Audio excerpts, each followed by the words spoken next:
दाजी, ये नाम है एक परिपूर्ण तत्वदर्शी सद्गुरुदेव का।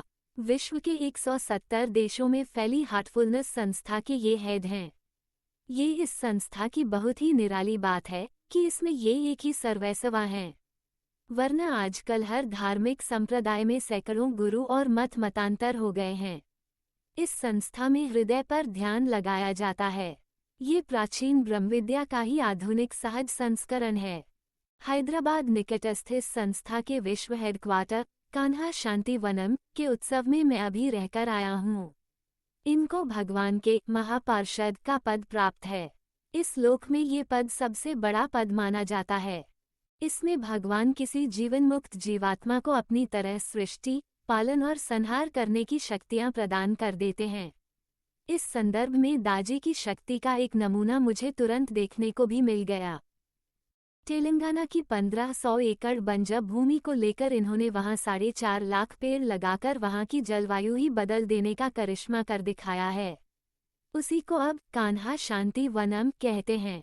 वहां भिन्न भिन्न प्रकार के सुंदर सुंदर ऐसे पेड़ लगे हैं जो मैंने अब तक कभी कहीं देखे ही नहीं। हर एक पेड़ ऐसा मनोहर मानो उसकी विशेष रूप से कटिंग की गई हो, और किसी पेड़ में साल भर में कभी भी पतझड़ नहीं होता। कान्हा शांति वनम को देखकर लगता है मानो भगवान के परम धाम को हुबहू धरती पर उतार दिया गया हो। उसकी बाकी बातें मैं अपनी अगली पोस्ट में लिखूंगा। आध्यात्मिक रूप से दाजी इतने आगे हैं कि स्वयं रामदेव बाबा और पूर्व राष्ट्रपति ने उनसे उनकी ध्यान पद्धति सीखी है। अपनी एक पुस्तक में उन्होंने लिखा है, जिसे तुम बाहर ढूंढ रहे हो वो तुम्हारे अंदर है। अंदर उसे पाने का पूरा मार्ग मैंने देखा है और मैं वहां तक तुम्हें भी पहुंचा सकता हूँ। दूसरी ओर दीनतावश ये भी कहते हैं कि मैं भी अभी सीख रहा हूँ। दान में मिले 1 रुपए को भी ये अपने ऊपर व्यय नहीं करते। अमेरिका में इनका फार्मेसी का बहुत बड़ा व्यापार है जिसे इनका सुपुत्र हैंडल करता है। दाजी विश्वव्यापी संस्था के शीर्षस्थ विशिष्ट गुरु हैं, तथापि उन्होंने अपने नाम को बिल्कुल सिंपल रखा है। दाजी का गुजराती में अर्थ होता है काका जी।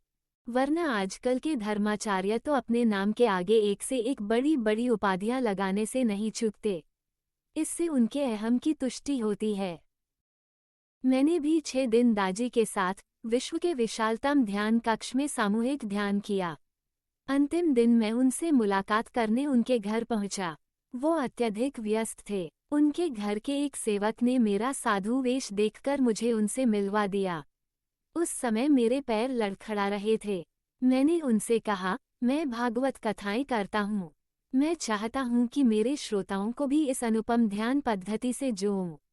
ये सुनकर उन्होंने खूब खुश होकर मुझे इसका समुचित तरीका बताया और कहा, यहाँ आते रहना। इस प्रकार मुझे जीवन में एक और समर्थ सद्गुरुदेव का आशीर्वाद मिल गया। कविचंद दास, वृंदावन।